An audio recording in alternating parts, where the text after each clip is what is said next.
السلام علیکم every one, کیسے ہیں آپ؟ آئی ہوپ ٹھیک ہوں گے۔ میں ہوں عائشہ جنون رم بائی عائشہ نور 21 نمبر 35 آپ کو خوش آمدید کہتی ہوں۔ تو پلیز چینل کو سبسکرائب کرنا مت بھولیے گا، اور ہو سکے تو پلیز میری ویڈیو جو ہے نا پریمیئر پر پڑھا کریں، بڑی مہربانی، میرا واچ ٹائم کمپلیٹ کروا دیں۔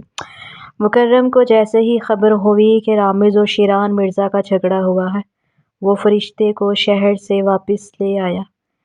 گاڑی شہر کی مصروف سڑکوں کو پیچھے چھوڑتی ہوئی کچے راستوں پر دوڑ رہی تھی۔ مکرم کا ذہن ایک طرف شیران مرزا اور رامز شاہ کے جھگڑے کی خبروں میں الجھا ہوا تھا، تو دوسری طرف ساتھ بیٹھی اپنی شریک حیات فرشتے کی موجودگی اسے سکون دے رہی تھی۔ فرشتے نے نقاب کی اوٹ سے باہر دیکھا، باہر کے مناظر دیکھتے ہوئے اچانک کہا، شاہ جی، مجھے آج ایسا لگا جیسے میں نے پھوپھو سائیں کو دیکھا ہے۔ مکرم نے چونک کر اس کی طرف دیکھا۔ کہاں دیکھا؟ اس کی آواز میں حیرت اور تھوڑی فکر بھی تھی۔ فرشتے نے یاد کرتے ہوئے جواب دیا، وہ جب ہم ہوٹل سے باہر نکل رہے تھے، تب پھوپھو سائیں کسی درمیانی عمر کی عورت کے ساتھ اندر داخل ہو رہی تھیں۔ مکرم نے اسے تھوڑا پیار سے گھورا، تب کیوں نہیں بتایا؟ فرشتے نے معصومیت سے آنکھیں مٹکاتے ہوئے جواب دیا، تب بتا دیتی تو وہ مجھے آپ کے ساتھ دیکھ کر 100 باتیں بناتی۔ میں نے سوچا بعد میں بتا دوں گی۔ مکرم کے لبوں پر ایک دلکش مسکراہٹ پھیل گئی۔ اس نے ایک ہاتھ سے اسٹیئرنگ سنبھالتے ہوئے دوسرے ہاتھ سے فرشتے کا چہرہ تھوڑا اپنی طرف کیا اور محبت سے اس کے ماتھے پر اپنے لب رکھ دیے۔ میرا بچہ تو اب ہوشیار ہو رہا ہے، اس نے فخر سے کہا۔ فرشتے نے اپنی ہنسی دبائی اور شرارت سے بولی، بس کیا کریں، جیسے شوہر ہیں مجھے بھی ویسا ہی بننا پڑے گا۔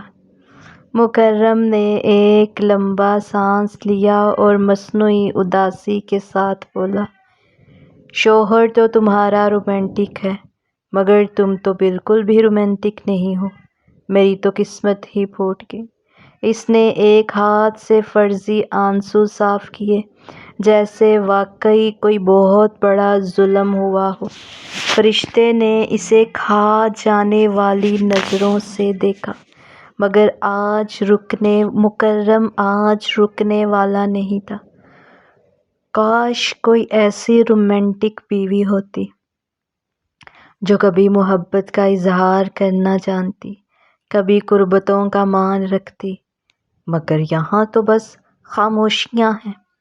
مکرم نے ٹھنڈی آہ بھری، مگر اس کی آنکھوں کی چمک بتا رہی تھی کہ وہ فرشتے کو چھیڑ کر اس کے رد عمل کا مزہ لے رہا ہے۔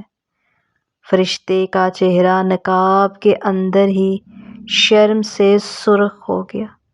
اس نے جلدی سے اپنا رخ کھڑکی کی طرف کر لیا تاکہ مکرم اس کی گھبراہٹ نہ دیکھ سکے۔ آپ بہت بدل گئے ہیں شاہ جی، اس نے دبی آواز میں کہا۔ مکرم نے ہنستے ہوئے گاڑی کی رفتار بڑھائی، ابھی تو بدلا نہیں ہوں فرشتے مکرم شاہ، ابھی تو میں تمہیں بدل رہا ہوں، اور دیکھو تمہاری یہ ہوشیاری اور یہ شرم مجھے تمہارے عشق میں مبتلا کر رہی ہے۔ رات کی تاریکی گہری ہو چکی تھی، جب مکرم کی گاڑی کے ٹائروں کی آواز حویلی کے خاموش صحن میں گونجی۔ گاڑی رکتے ہی مکرم نے ایک نظر مردان خانے کی روشن کھڑکیوں پر ڈالی، جہاں سے پیلی روشنی باہر اندھیرے میں راستہ بنا رہی تھی۔ فری، تم جاؤ اپنے کمرے میں صبح تمہارا سامان پہنچا دوں گا۔ میں ذرا مردان خانے میں بھائی سے مل آؤں، وہ ابھی تک وہیں ہے، مکرم نے نرمی سے کہا۔ فرشتے نے بھی دیکھا کہ مردان خانے کی لائٹ ابھی تک جل رہی ہے۔ اس کا مطلب تھا کہ سردار شیران مرزا خان کسی گہری سوچ یا اہم کام میں مصروف تھا۔ وہ ابھی مڑنے ہی لگی تھی کہ مکرم نے شرارت سے اضافہ کیا، اور ذرا تمہارے بھائی سے تمہاری رخصتی کی بات بھی تو کرنی ہے۔ یہ سنتے ہی فرشتے کے گالوں پر حیا کی لالی چھا گئی۔ اس نے کوئی جواب نہ دیا، بس ایک بار شرما کر مکرم کو دیکھا اور تیزی سے قدم بڑھاتی ہوئی اپنے کمرے کی طرف چلی گئی۔ اس کا دل رخصتی کے خیال سے ہی دھک دھک کر رہا تھا۔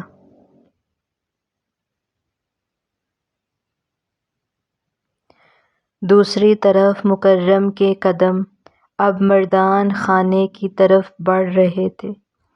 جیسے ہی اس نے بھاری لکڑی کا دروازہ کھولا، اندر کا ماحول کافی سنجیدہ تھا۔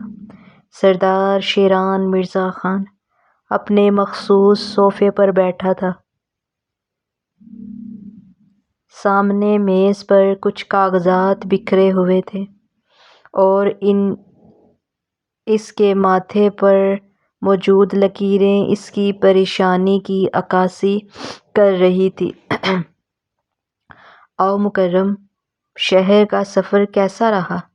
شیران نے سر اٹھائے بغیر پوچھا، جیسے وہ قدموں کی چاپ سے ہی پہچان گیا ہو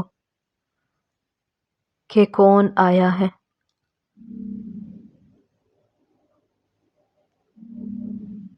مکرم نے قریب آ کر کرسی سنبھالی۔ سفر تو اچھا تھا بھائی، مگر یہاں کی خبریں کچھ ٹھیک نہیں لگ رہیں۔ سنا ہے دین شاہ نے پھر سے پر نکالنے شروع کر دیے ہیں۔ شیران نے ایک گہرا سانس لیا اور قلم میز پر رکھ دیا۔ دین شاہ تو بس ایک مہرہ ہے مکرم، اصل کھیل تو کوئی اور کھیل رہا ہے۔ مگر خیر، تم سناؤ، فرشتے کیسی ہے؟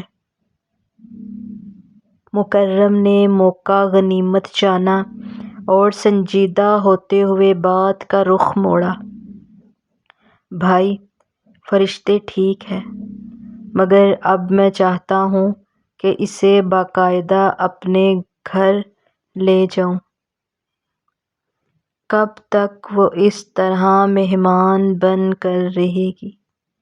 میں آپ سے اس کی رخصتی کی بات کرنے آیا ہوں۔ شیران مرزا کی نظریں اب مکرم کے چہرے پر جمی تھیں۔ وہ جانتا تھا کہ یہ رشتہ صرف دو دلوں کا نہیں، بلکہ دو خاندانوں کا ہے، مگر حالات جیسے تھے، وہاں رخصتی کا فیصلہ اتنا آسان نہیں تھا۔ مکرم نے امینہ مرزا والی بات بھی بتا دی شیران کو۔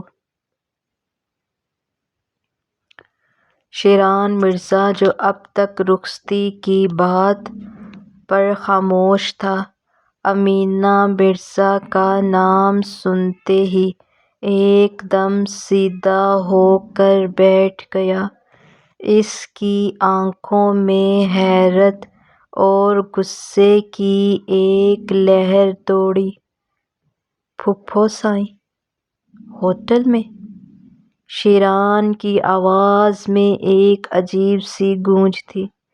تمہیں پتہ ہے مکرم، وہ پچھلے کتنے دنوں سے کسی کے رابطے میں نہیں ہیں، اور نہ ہی کسی کو معلوم ہے کہ وہ کہاں مقیم ہے۔ کیا سلمان بھی ان کے ساتھ تھا؟ نہیں بھائی، سلمان نہیں تھا۔ مکرم ان کا اس طرح شہر کے کسی ہوٹل میں ایک اجنبی عورت کے ساتھ نظر آنا کوئی معمولی بات نہیں۔ مکرم نے تعصب سے سر ہلایا۔ جی بھائی، اسی لیے میں بھی پریشان ہوں۔ فرشتے نے جب بتایا تب تک ہم وہاں سے کافی دور نکل آئے تھے۔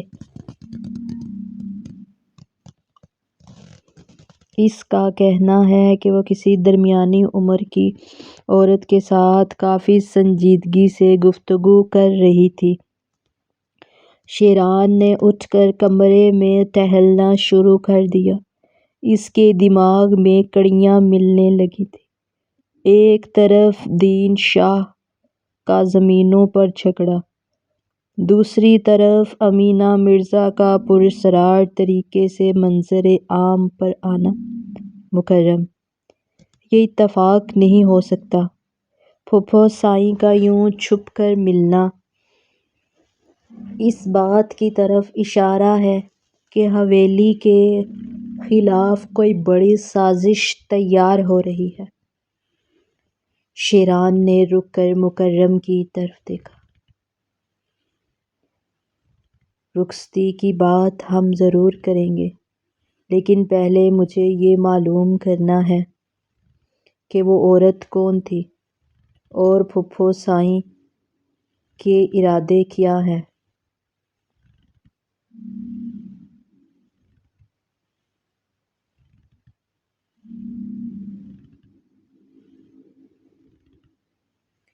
شیران نے اپنا فون نکالا اور اپنے خاص مخبر کو شہر کے اس ہوٹل کی CCTV فوٹیج نکلوانے کا حکم دیا جہاں مکرم اور فرشتے رکے تھے۔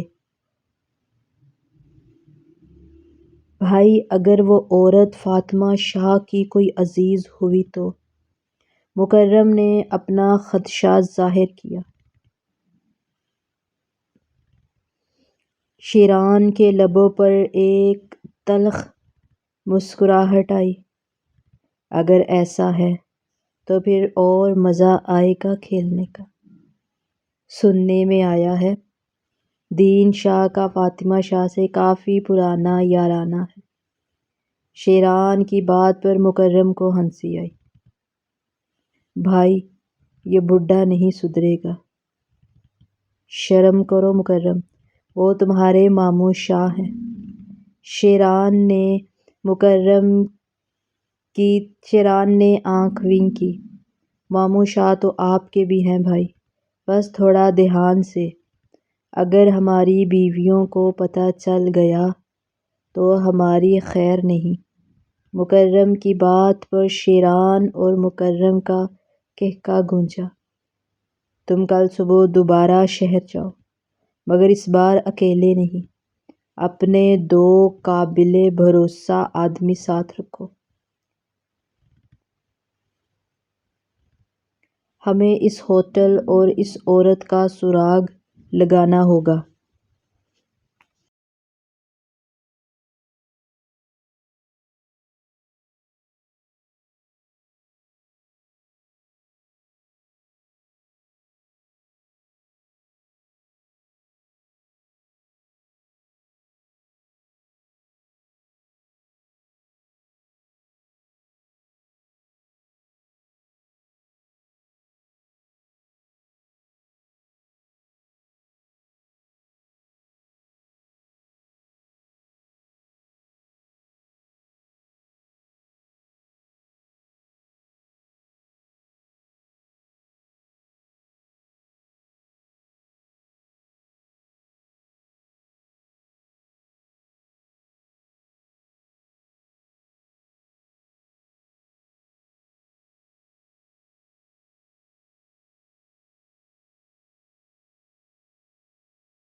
آئی ہوپ کہ آپ کو آج کا ناول ضرور پسند آیا ہوگا. پلیز چینل کو سبسکرائب کریں، لائک کریں، اپنے دوستوں کے ساتھ شیئر کر دیں. میں پھر ایک بار کہہ رہی ہوں کہ یہ میرا خود کا اپنا لکھا ہوا ناول ہے. اس میں وائس میری اپنی ہے. آج تھوڑی وائس اس لیے دی ہے کیونکہ آج نا میری طبیعت ٹھیک نہیں ہے، تو یہ بھی بڑی مشکل سے میں نے ناول لکھا ہے. تو انشاءاللہ نیکسٹ آپ کی خدمت میں پھر حاضر ہوں گے. تب تک کے لیے اللہ حافظ، فی امان اللہ.